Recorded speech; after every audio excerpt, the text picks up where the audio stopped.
अस्सलाम वालेकुम फ्रेंड्स, मैं हूं आपका दोस्त वहाब प्यासा फ्राम गोमल यूनिवर्सिटी खान और ये है मेरा चैनल प्यासा टीवी। जी फ्रेंड्स, आज का जो हमारा टॉपिक है वो है वेजिटेटिव स्ट्रक्चर ऑफ स्पायरोजेरा। स्पायरोजेरा का हम आज वेजिटेटिव स्ट्रक्चर स्टडी करेंगे इसी वीडियो में। ठीक है, ज़्यादा लंबी वीडियो भी नहीं है। ठीक है, आपने लास्ट तक देखना है अगर आप वेजिटेटिव स्ट्रक्चर को सीखना चाहते हो। ठीक है, मेरी वीडियो इस बुनियाद पर होगी कि आप इससे नोट्स भी बना सकते हो। ठीक है, और अगर आपकी प्रेजेंटेशन है स्पायरोजेरा के ऊपर तो वो भी आप इससे ईजिली तैयार कर सकते हो। ठीक है, तो इसीलिए आपने वीडियो लास्ट तक देखनी है और अगर वीडियो पसंद आई तो वीडियो को लाइक भी कर सकते हो। चलो वीडियो को करते हैं स्टार्ट। जी फ्रेंड्स, तो हम आज पढ़ते हैं vegetative structure of spirogyra. The plant body consist of filaments. Spirogyra का जो प्लांट बॉडी है, ठीक है, वो क्या होगा, वो फिलामेंट्स पर क्या होगा, कंसिस्ट होगा, मुश्तमिल होगा। इसके अंदर फिलामेंट्स प्रेजेंट होंगे। ठीक है, these filaments are cylindrical and unbranched. ये जो फिलामेंट है ये सिलेंड्रिकल होंगे। ठीक है, अंदर से खाली होंगे सिलेंडर की तरह, और क्या होंगे, अनब्रांच होंगे, इसका कोई ब्रांच नहीं होगा, कोई शाख नहीं होगा। ठीक है, तो आपने क्या सीखा कि जो स्पायरोजेरा की बॉडी है वो फिलामेंट होगी। ठीक है, फिलामेंट पर मुश्तमिल होगी, एक बात। दूसरी बात क्या है कि वो सिलेंड्रिकल होगी। ठीक है, अंदर से खाली होगी। तीसरी बात कौन सी थी, अनब्रांच होगी, यानी कि फॉर एग्जांपल आप कह लें कि वो कुछ इस तरह होगी। ठीक है, वो कुछ इस तरह होगी। ये सिलेंड्रिकल भी है, ठीक हो गया, फिलामेंटस भी है और अनब्रांच है, क्योंकि इसके इधर कोई ब्रांच आपको नजर नहीं आ रहा। तो ये क्या है, फिलामेंटस भी है, सिलेंड्रिकल भी है, अंदर से खाली है। ठीक है, और अनब्रांच भी है। The young filaments have modified basal cells called hepteron or holdfast। अब जो यंग फिलामेंट है, ठीक है, आपने क्या सुना, यंग फिलामेंट, मिच्योर फिलामेंट नहीं, या फिर मिच्योर स्पायरोजेरा नहीं, यंग फिलामेंट जो है उसके पास कुछ सेल, कुछ बेसल सेल्स होते हैं जिसको हम एक नाम देते हैं हेप्टेरॉन, या दूसरा नाम देते हैं होल्ड फास्ट। ठीक है, जब ये फिलामेंट जो है वो यंग हो, वो इमेच्योर हो, तो उसके पास कुछ सेल्स होते हैं जिसको हम हेप्टेरॉन या फिर होल्ड फास्ट बोलते हैं। ठीक हो गया, hapteron is used for attachment to some object at the bottom. ये हेप्टेरॉन जो सेल है, ठीक है, ये कब काम आएंगे, ये स्पायरोजेरा के लिए वो काम करते हैं जब स्पायरोजेरा अटैचमेंट करता है किसी चीज के साथ या बॉटम के साथ नीचे, तो तब ये हेप्टेरॉन सेल क्या करते हैं, अटैचमेंट में स्पायरोजेरा का मदद करते हैं। ये नहीं कि हेप्टेरॉन जो सेल है वो अटैचमेंट है, उसका फंक्शन क्या होगा, उसका फंक्शन होगा अटैचमेंट। ठीक है, आपने सिर्फ ये सीखना है कि हेप्टेरॉन जो है उसका फंक्शन क्या है, वो किस फायदे के लिए है। तो हेप्टेरॉन का जो मकसद है, जो मतलब है, जो फंक्शन है, वो क्या है, वो अटैचमेंट है। ठीक है, आगे पॉइंट में क्या कहता है, rhizoids also grow on hapteron in S rhizoids and S dubia. तो राइजाइड्स भी ग्रो करते हैं, ठीक है, हेप्टेरॉन सेल के ऊपर। हेप्टेरॉन सेल वो सेल है जो अटैचमेंट करते हैं। ठीक है, अब अटैचमेंट किस तरह करेंगे, वो थ्रू राइजाइड्स करेंगे। ठीक है, राइजाइड्स क्या होते हैं, ये रूट की तरह होते हैं। ठीक है, जो कि अटैचमेंट में क्या करते हैं, उसका फंक्शन अटैचमेंट होता है, अटैचमेंट में वो काम आते हैं। तो हेप्टेरॉन जो सेल है उसके ऊपर कौन सी चीज क्या करते हैं, ग्रो करते हैं, राइजाइड्स। ठीक है, but rhizoids are absent in other plants. लेकिन स्पायरोजेरा के जो और प्लांट्स है उसके अंदर फिर राइजाइड्स क्या होते हैं, एब्सेंट होते हैं। ठीक है, क्योंकि उसके अंदर फिर हेप्टेरॉन सेल नहीं होते, इसलिए वहां पे राइजाइड्स भी ग्रो नहीं करते। नेक्स्ट पॉइंट में क्या बोलता है, the adult plants are always free floating. ठीक है, ये बात आपने समझनी है।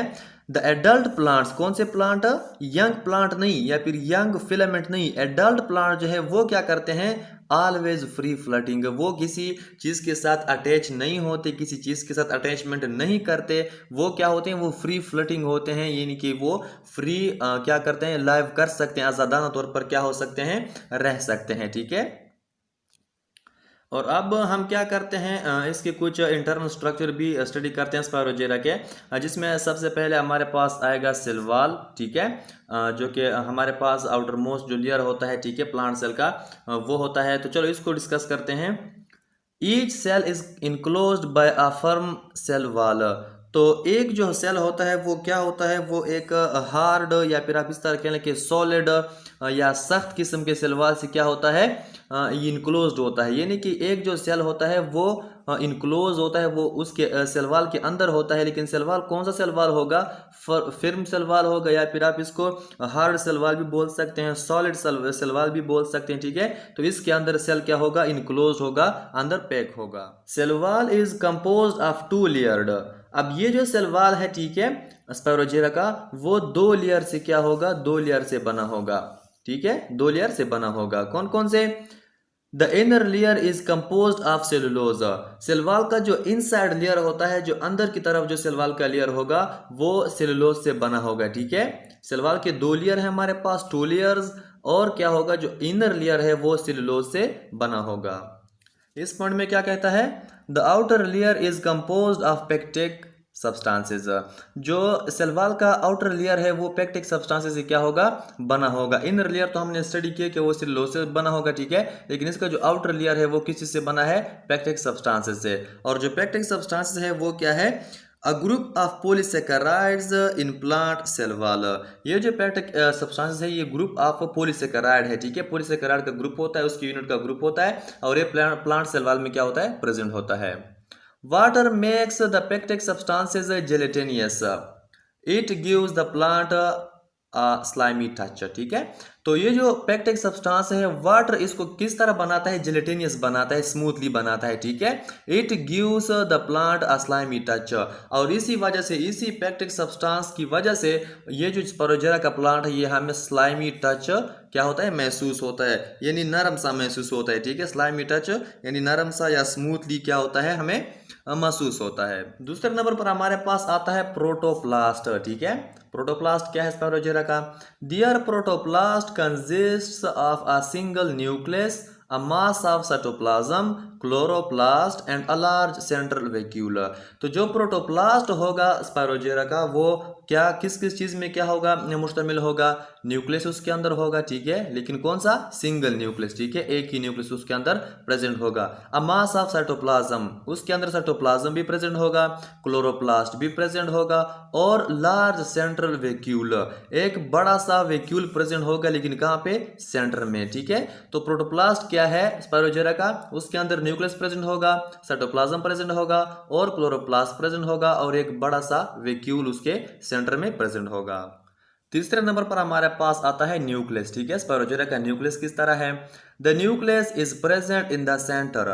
तो स्पायरोजेरा का जो न्यूक्लियस है वो बिल्कुल क्या होगा, सेंटर में प्रेजेंट होगा, ठीक है। It is suspended bye strands of cytoplasm, ठीक है, क्या कहा, it is suspended bye strand of cytoplasm, कि ये जो है ये किस तरह होगा, ये सस्पेंडेड होगा स्ट्रैंड पर, यानी चेन की तरह अटैच होता है, ठीक है। जिस तरह चेन अटैच होता है इसी तरह क्या होता है, साइटोप्लाज्म के साथ ये स्ट्रैंड यानी उसके साथ अटैच होता है, ठीक है। इन सम केसेस इट में पेरिटल इन पोजिशन, और कुछ केसेस फिर इस तरह होता है कि मतलब थोड़ा सा साइड पर भी हो सकता है, ठीक है। इसका मतलब क्या है कि थोड़ा सा साइड पर भी हो सकता है, लेकिन इन सम केसेस, कुछ केसेस में इस तरह होता है कि जो न्यूक्लियस है ये साइड पर भी हो सकता है, साइटोप्लाज्म के साइड पर भी हो सकता है।